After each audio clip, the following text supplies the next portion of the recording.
اب دوسری بات صرف میں نے مختصر کرنی تھی، اس سے پہلے میں جو ملک کے مسائل کے ہم نے حل سوچے، میں نے اور میری ٹیم نے، وہ آپ کے سامنے رکھوں گا۔ لیکن دوسری چیز ایک متنازع ایشو بنا ہوا ہے، اس کے اوپر تھوڑا شور مچا ہوا ہے کہ جی آزادی صحافت کے اوپر پابندی لگائی جا رہی ہے اور لوگوں کے منہ بند کیے جا رہے ہیں۔ میں پہلے آپ کو ایک چیز واضح کر دوں، پیکا لا آپ سب کو یہ بتا دوں کہ یہ 2016 میں بنا تھا، اس میں صرف ہم ترمیم کر رہے ہیں۔ جو سربراہ ملک کا جس نے کرپشن نہیں کی، جو ملک کا سربراہ ملک کے قانون نہیں توڑتا، اس کو کبھی آزاد صحافت سے، میڈیا سے کوئی خطرہ نہیں ہے۔ آج آپ اٹھا کے دیکھ لیں پاکستان کے اخبار، میڈیا دیکھ لیں، تقریباً 70% خبریں ہمارے خلاف ہیں، ہمیں ان سے کوئی فرق نہیں پڑتا۔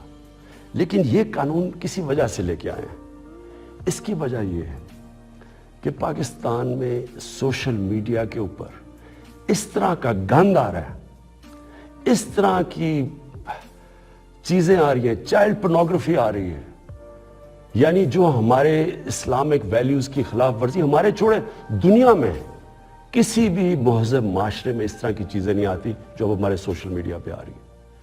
میرے پاس ریکارڈ ہے اس وقت کہ 94,000 کیسز پڑے ہوئے ہیں ایف آئی اے کے پاس، جس کے اندر گھر کی عورتوں کو تنگ کیا ہوا ہے، ان کے خلاف، اور لوگوں کے گھر اجڑ رہے ہیں کیونکہ گند اچھال رہا ہے، فیک نیوز آ رہی ہے، تصویریں گندی دی جا رہی ہیں۔ ابھی تک صرف 38 کیسز کا فیصلہ ہوا ہے 94,000 کیسز میں سے۔ عام لوگوں کو تو چھوڑیں، پرائم منسٹر ایک ملک کو چھوڑیں کہ عمران خان ہے یا کوئی بھی ہے، اس کو بھی نہیں بخشا جا رہا۔ ایک صحافی نے 3 سال پہلے لکھا کہ جی عمران خان کی بیوی گھر سے چھوڑ کے چلی گئی ہے، اور جی عمران خان نے کوئی غلط غیر قانونی کام کیا بنی گالہ میں نے عدالت میں کیس کیا۔ 3 سال ہو گئے ہیں، پرائم منسٹر کو ابھی تک کوئی انصاف نہیں مل رہا۔ وہی پھر سے صحافی لکھتا ہے اب پھر کہ جی ان کی بیوی گھر چھوڑ کے چلی گئی ہے۔ ملک کا پرائم منسٹر اگر اس سے یہ ہو سکتا ہے، اس طرح کا اس کے خلاف، اس کے وہ عورتیں جن کا کوئی سیاست سے تعلق نہیں ہے، تو سوچیں باقی لوگوں کا یہاں کیا ہوگا۔ یہی صحافی جب اس نے نواز شریف کے دوسرے دور میں اس کے کرپشن پہ لکھا تھا، اس کو 3 دن اس نے بند کر کے ڈنڈے مارے تھے۔ ہم جا رہے ہیں قانونی طور پہ، اور یہ حال ہے کہ یہاں بھی یہ حال ہے کہ ہمارے ایک وزیر کے خلاف کسی خاتون نے لکھا، اس نے انگلینڈ میں جا کے انصاف لیا، ادھر اس کو فائن کیا گیا۔ اب مراد صحیح کے خلاف بات ہے، مراد صحیح سوچ رہے ہیں انگلینڈ میں قانون لے جا کے کیس کرنا۔ شوکت خانم کے اوپر ایک میڈیا ہاؤس جنگ گروپ، انہوں نے شوکت خانم کے اوپر لکھا کہ شوکت خانم کا جو پیسہ ہے وہ تحریک انصاف کو جا رہا ہے۔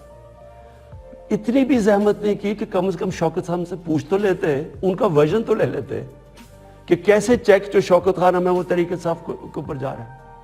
اب شوکت خانم پہلے ہی ایک نون لیگ نے، حنیف عباسی نے شوکت خانم کے اوپر اسی طرح کہا تھا کہ پیسہ چوری ہو رہا ہے، وہ کیس 10 سال ہو گئے ہیں، وہ لوور کورٹ سے جیت چکی ہے شوکت خانم، 10 سال کے بعد بھی انصاف نہیں۔ تو اب شوکت خانم انگلینڈ میں جدھر رجسٹرڈ چیریٹی ہے اور امریکہ میں ادھر کیس کرنے جا رہی ہے اسی جنگ گروپ کے اوپر۔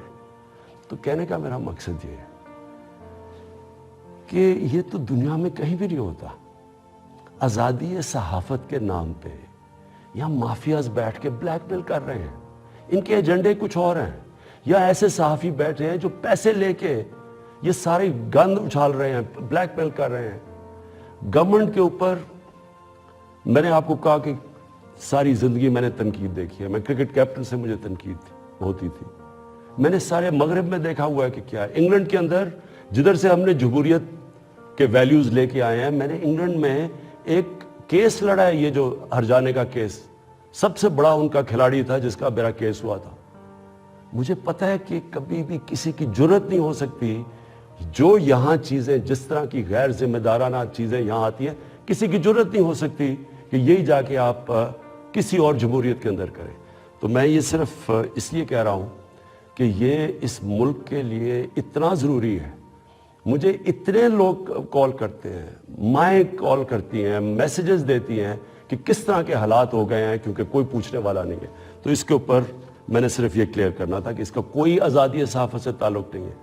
جو اچھے صحافی ہیں وہ خوش ہوں گے کہ فیک نیوز ختم ہو.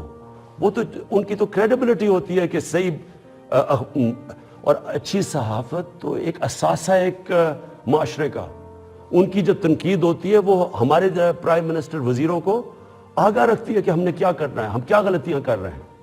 لیکن یہ بلیک میل کرنا, گند اچھالنا, گھر کی عورتوں کو اس طرح کی چیزیں کہنی, پرائم منسٹر, ملک کا پرائم منسٹر, اب یہ 3 مین اخبار ہیں یہاں. میں نومینیٹ کرتا ہوں آزاد کشمیر کا پرائم منسٹر جب ہماری پارٹی الیکشن جیتی ہے. 3 مین اخباروں کے فرنٹ پیج پہ آتا ہے کہ جی وہ جادو ٹونے سے یا پتہ نہیں ستارے دیکھ کے اس کو آزاد کشمیر کے پرائم منسٹر کو سلیکٹ کیا گیا. یہی چیز کہیں بھی انگلینڈ اور مغرب کے اخباروں میں کرتی ہے. میں آپ کو یقین دلاتا ہوں کہ ان کے اوپر اتنا بڑا ہرجانہ ہونا تھا کہ ان کی شاید اخبار ہی بند ہو جاتے. اب میں دوسری چیز پہ آنا چاہتا ہوں, کیونکہ میں آپ کو یہ بتانا چاہتا ہوں کہ ہم اب ہمارے جو حالات ہیں ان کے اوپر ہم نے اب کیا بڑی محنت کر کے ہم نے کیا تجویزیں سوچی ہوئی ہیں. تو سب سے پہلے کہ میں آپ کو صرف یہ یاد کرانا چاہتا ہوں, اور یہ ضروری ہے یاد کرنا, کیونکہ اگر تو مجھے سوئٹزرلینڈ کی اکانومی ملی ہوتی تو بڑا اچھا ہوتا. آج اسی پر بتاتے ہیں کہ وہ حالات تب یہ تھے تو اب آپ نے کیا کیا ہے. تو جب ہمیں اکانومی ملی تھی 2018 میں, جو سب سے بڑا پاکستان کی تاریخ, اس سے بھی زیادہ شرمناک چیز کیا ہے کہ ملٹری ڈکٹیٹرز تو ہمیشہ تاریخ ہے پاکستان کی کہ وہ ہمیشہ چاہتے ہیں کہ دنیا ان کو ایکسیپٹ کرے, ان کو مانے, ان کو لیجیٹمائز کرے, اور وہ ہمیشہ آسان ہوتے ہیں سپر پاورز کے لیے استعمال کرنا.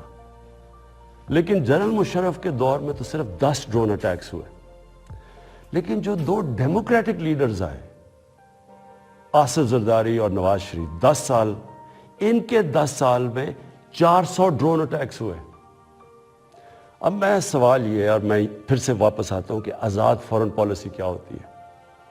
آزاد فورن پالیسی تو یہ ہونی چاہیے تھی کہ یہ 2 ڈیموکریٹک لیڈرز کو امریکہ کو کہنا چاہیے تھا کہ ہمارے جب آپ بمباری کر رہے ہیں, ہمارے لوگ مار رہے ہیں, اس میں عورتیں بچے مار رہے ہیں, بے قصور لوگ مار رہے ہیں, تو کیا 2 ڈیموکریٹک لیڈرز کو سٹینڈ نہیں لینا چاہیے تھا اس کے اوپر. ایک سٹیٹمنٹ نہیں دی دونوں نے.